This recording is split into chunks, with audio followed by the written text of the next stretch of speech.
इस टाइप के सवाल हाई स्कूल की बोर्ड परीक्षा में 6 नंबरों में बहुत आते हैं। अब देखिएगा क्या कह रहा है कि एक नाव की शांत जल में चाल 15 किमी प्रति घंटा। ये नाव की चाल हो गई शांत जल में। ठीक। अब आगे, नाव धारा की दिशा में 30 किमी जाने तथा धारा की विपरीत दिशा में 30 किमी वापस लौटे में कुल 4 घंटा 30 मिनट समय लेता है, तो धारा की चाल ज्ञात कीजिए। तो ये सवाल बहुत सरल है, बस ध्यान से देखिएगा क्या होता है। तो धारा की चाल पूछ रहा है ना, तो मान लेते हैं, माना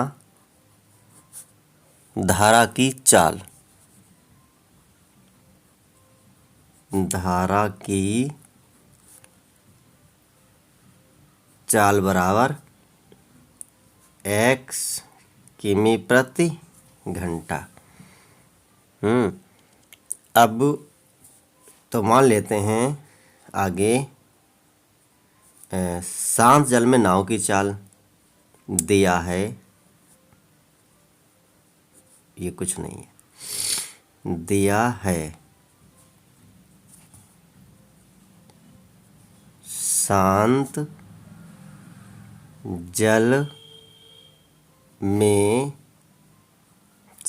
जल में नाव की चाल कितना दिया है, ये लिखा हुआ है 15 किमी प्रति घंटा। ये दिया हुआ है। तो अब आप बिल्कुल घबराइए मत, बहुत सरल सवाल है। अब धारा की दिशा में, धारा की दिशा में नाव की चाल। एक बात ध्यान से समझिएगा कि जब आप साइकिल चला रहे हो, मान लो आप इधर के लिए साइकिल चला रहे हो, इधर के लिए, ठीक। अब इधर को ही हवा जा रही है और इधर को ही साइकिल जा रही है, तो आपको कम ताकत लगानी पड़ेगी, क्योंकि आप हवा के सहारे जा रहे हो, यानी कि आपकी चाल बढ़ जाती है। तो वैसे ही धारा की दिशा में जब जाओगे तो नाव की चाल बढ़ जाएगी, कितनी, जितनी धारा की चाल होगी, यानी जितनी तेज़ हवा चल रही होगी। जैसे आप साइकिल बिल्कुल मत चलाओ, तो जितनी तेज़ हवा चल रही होगी साइकिल उतनी तेज़ आपके आगे बढ़ेगी, उसी हिसाब से तो यहाँ पे बढ़ जाएगी। कितनी, 15 तो है ऑलरेडी उसकी चाल, और x चाल है धारा की, इतनी हो जाएगी किमी प्रति घंटा। और धारा के विपरीत दिशा में नाव की चाल। अब अपोजिट में उसके कर लो कि आप इधर जा रहे हो और हवा इधर चल रही है, तो आप साइकिल में बहुत ही जोर लगाओगे तब आपकी साइकिल आगे बढ़ेगी, क्योंकि हवा उसको पीछे धक्का दे रही है। कितनी स्पीड से धक्का देगी, जितनी स्पीड होगी हवा की उतनी स्पीड से वो आपको पीछे ढकेलेगी, यानी आपकी गति कम हो जाएगी। उसी प्रकार नाव की गति भी कम हो जाएगी, कितनी, जितनी धारा की चाल होगी, तो उसकी बचेगी 15 में से कम कर दो। ये हो गया। अब चली गई दूरी,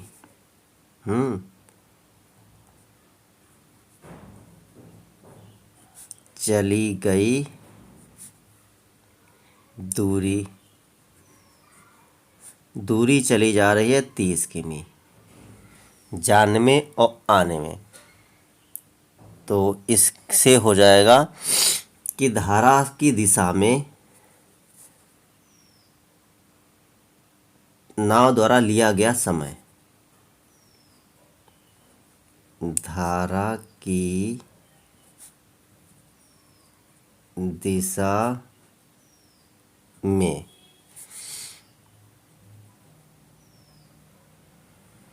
दूरी तय करने में नाव को लगा समय क्या होता है? दूरी बटे चाल, दूरी बटे चाल, और दूरी हमारी है 30 और चाल हमारी है 15 प्लस x। ये हो गया इतना हमारा, ये धारा की दिशा में हो गया। और धारा के विपरीत दिशा में 30 किमी दूरी तय करने में नाव को लगा समय। आप ध्यान से समझिएगा, ध्यान से, कि भाई जब वो जा रही है तो समय लेगा, तो यहाँ पे 30 किमी लिख सकते हो आप, ठीक है। और धारा के विपरीत वापस आ रहे तो समय वही सूत्र रहेगा, दूरी बटे चाल, और दूरी है 30, वही दूरी है, और चाल इसकी है 15 माइनस x घंटा। तो लिया गया कुल समय, लिख लो, नाव द्वारा लिया गया कुल समय। प्रश्न में दिया है 4 घंटे 30 मिनट। 4 घंटा 30 मिनट। और इधर का हल कर लेते हैं। इतना लिया गया समय है और इतना लिया गया समय है, यानी कि 30 बटे 15 प्लस x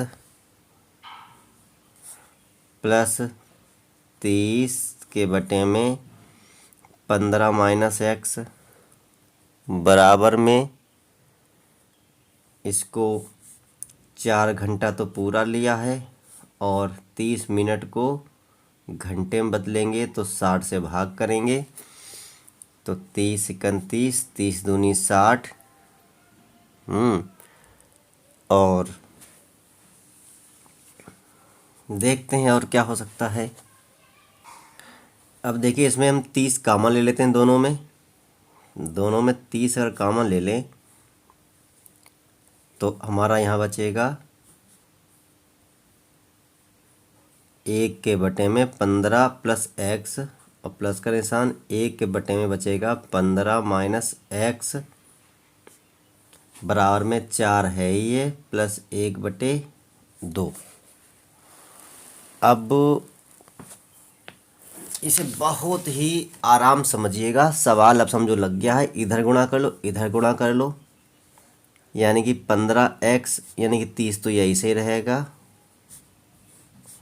और 15 माइनस x प्लस का निशान 15x, 15 plus x 51, 15 plus x, और यहाँ पर एक बार प्लस में है एक बार माइनस में है, तो यानी कि a square minus b square सूत्र लगेगा, तो 15 का स्क्वायर और ये स्क्वायर ऐसे हो जाएगा, और ये फिर से बंद हो जाएगा, और 2 चक्कू 8 और 1 9, ये जुड़ जाता है, यानी 2 चक्कू 8 इसकी गुणा होती है और प्लस वाली गिनती जुड़ जाती है, तो और बटे में 2 रहता है, यानी कि 4 और आधा तो 4.5 होता है, और 9 का आधा भी 4.5 होता है। चीज़ सेम है, कैसे समझो, ये प्लस का है, ये माइनस का कट गया, तो यहाँ पर क्या आ गया हमारा, ये 30 में तो है ही, ये 15 15 30 हो गया, बटे में 15 15 हम 225 होता है, माइनस का x स्क्वायर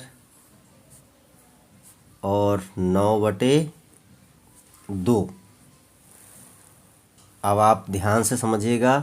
30×900 हो गया हमारा। 30×90 होता है, 00 3×9 900 हो गया। और बटे में हमारा 2 2 5 यानी 225 माइनस x² बराबर 9/2। हमने बताया था बराबर के निशान हो और संख्याएं लगभग कटने वाली एक सी हो तो काट सकते हैं, अगर एक सी नहीं है लगभग कटने वाले को काट सकते हैं। तो 9×1 9 और 9×1 2 0 100 हो गया।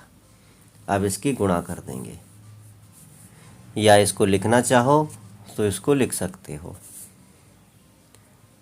100/225 माइनस x² बराबर 1/2। तिरछी गुणा करनी है तो तिरछी गुणा कर दो। 100 दूनी 200 बराबर 225 माइनस x² 51 225 माइनस x²। अब इसको इधर लाओ, इसको इधर ले जाओ, तो x² इधर आएगा तो प्लस का हो जाएगा। इधर 225 है प्लस का, ये 200 हो जाएगा, इधर माइनस का हो जाएगा 200। इसको घटाएंगे तो बचेगा 25। तो x बराबर हो जाएगा रूट में 25। रूट में जब 25 हो जाएगा यानी कि, और इसके आगे प्लस माइनस लगा देते हैं क्योंकि रूट में है, तो x बराबर हो जाएगा, एक बार यानी कि बराबर में इसको लिख सकते हैं +-5। यानी कि अब देखिएगा जो 9 है, एक बार 5 आया है, इसको ऐसे लिख सकते हैं +5 और -5। ये x का मान है, तो -5 में दोहरी धारा चल पाएगी भाई। धारा माइनस में थोड़ी चलती है, धारा हमेशा प्लस में चलती है। मतलब दूरी हमेशा, जो चाल है वो हमेशा प्लस में होती, माइनस में नहीं होती। तो x बराबर हमारा 5 जो है वो मान्य होगा, ना कि -5। तो बस लिख सकते हैं हम, अतः